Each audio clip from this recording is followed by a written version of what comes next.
What is up, YouTube? We're back with another video.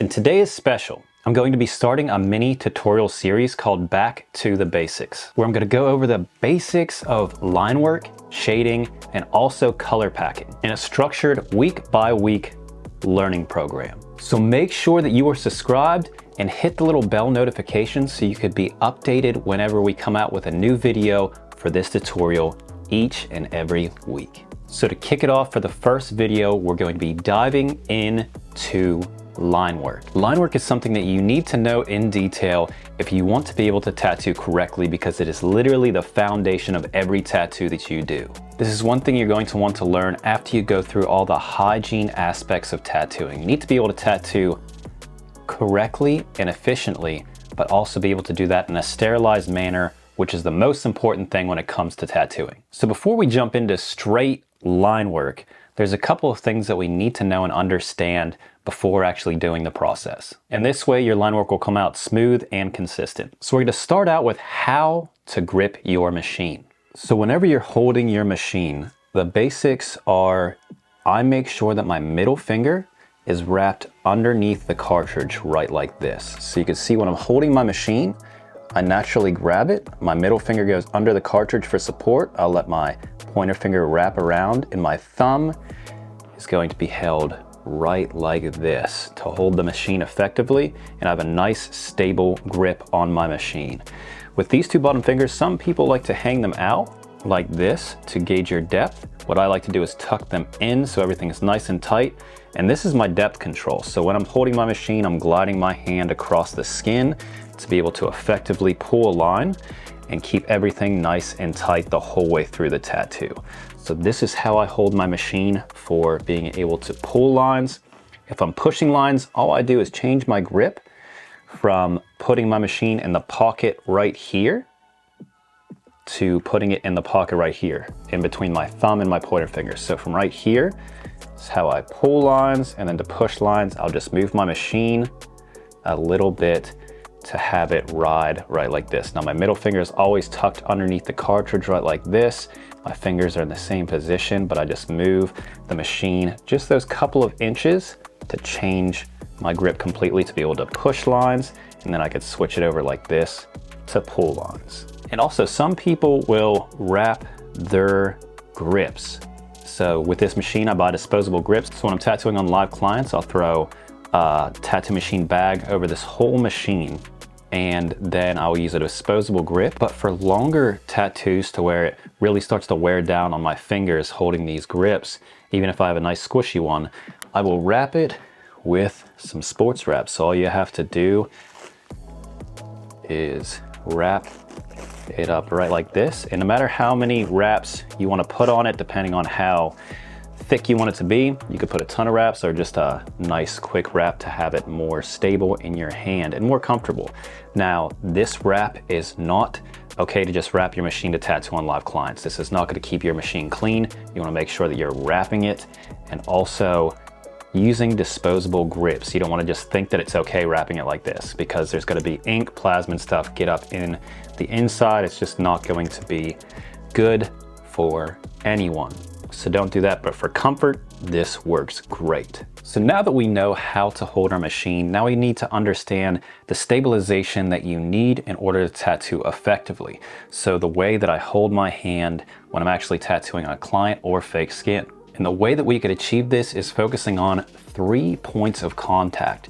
So what I mean by that is going to be holding my machine like we just learned about, and then also having my hand placed on the client or the table if I'm tattooing on fake skins to be able to have that contact. The second one's going to be tucking my elbow into my side to be able to have extra stabilization. So right here, if I'm just hovering over, and I'm not trying to have anything touch on my client or my table, I'm just going to be floating on top. It's not going to be very easy to tattoo an effective line. So I'm going to tuck in my elbow, have my hand placed on the client so I could pull that line just right. Now the third is going to be using my other hand, my stretching hand, on the area as well. So I'm stretching the way my lines are going to be able to have those 3 points of contact.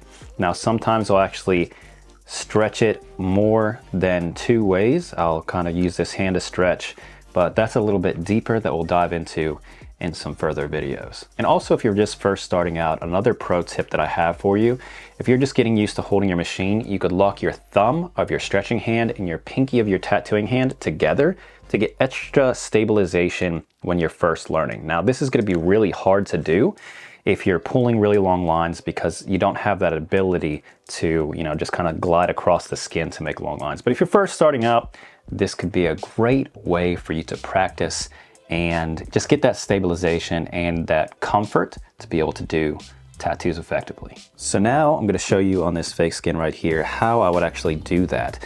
So having this section right here placed against, I'm tucking in my elbow and then having my stretching hand right here to have those 3 points of contact. Now, if I was locking in my fingers, take my thumb, my pinky, and be able to tattoo right like that. And then having my pinky tucked in like that, I could just glide across the fake skin to set my depth. And no matter where I go, my depth is completely set the whole time. So with these 2 steps covered, I want to know what everyone out there is doing to help your learning process. And if there's any other methods that you've had that have been proven to help you along your journey, especially when it comes to helping out with line work. Just let me know in the comments so I can check them out. So in this part of the video, we're going to go over the most asked question I get when it involves line work. And this is how to find the correct depth whenever you are learning to tattoo. As you can see here, I have a piece of fake skin set up that is clear, so we'll be able to kind of see the differences between what's too deep, what's too thin, and what's too light. I'm going to do this on 2 different styles of fake skin, so you're able to clearly see the difference. So the first one, I'm going to go too deep.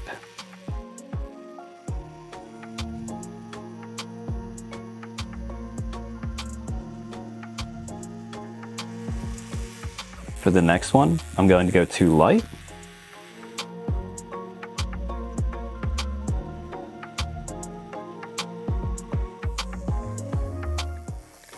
As you can see, big difference between those 2. And the last one, I'm going to do 2 millimeters into the fake skin, so the perfect depth you want to practice.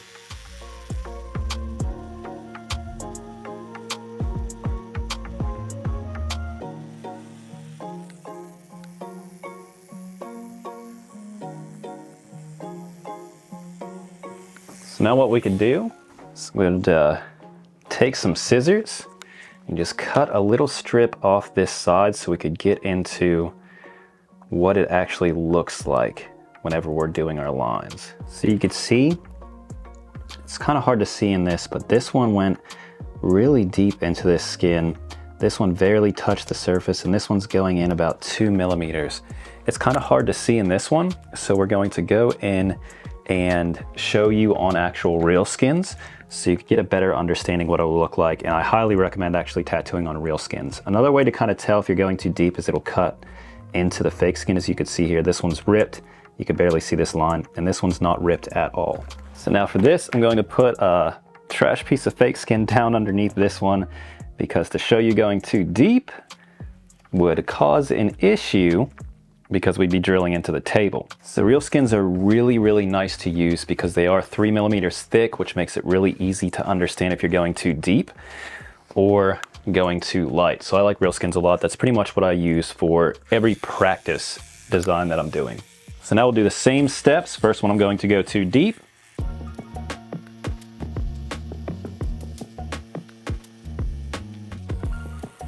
You can see it just cuts straight through that fake skin. Next one, I'll go too light.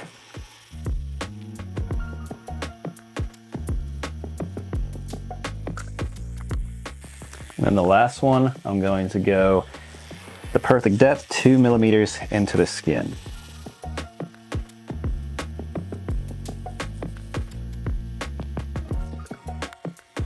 Now we'll clean this up, and then I'll cut into the fake skin so you're able to see. So you can see between this one and this one, this one's a lot darker and more consistent. So that's pretty much what we're going to look for whenever you are tattooing. The next thing you want to do turn it over. Make sure that you are not cutting up the fake skin. So now we could cut into this one, and as you could see right here, this one is way too deep, cut straight through the fake skin. This one's just barely touching the surface, and then this line is about 2 millimeters into the actual skin. So that's how you will be able to tell if you are going the appropriate depth. So if you're using fake skins that aren't 3 millimeters thick, they're only 1 millimeter thick, you're not going to be able to practice efficiently because you're gonna have to drill through 2 of those sheets to get to the direct depth. So using real skins will definitely help out with the learning process. So a lot of you might be wondering, why does it matter that you're going 2 millimeters into the skin? And that is because you need to get into the second layer of the skin in order for it to stay and hold your ink. This is called the dermis layer. So if you go too light, you're only going into the first layer of skin, it's just going to fall out through healing.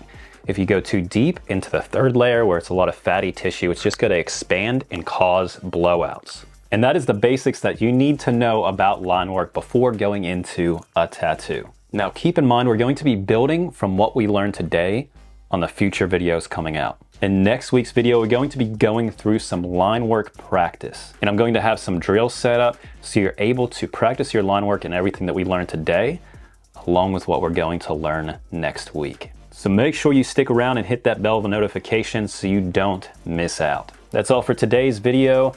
Thank you guys so much for watching and hanging out with me, and I will see you next week.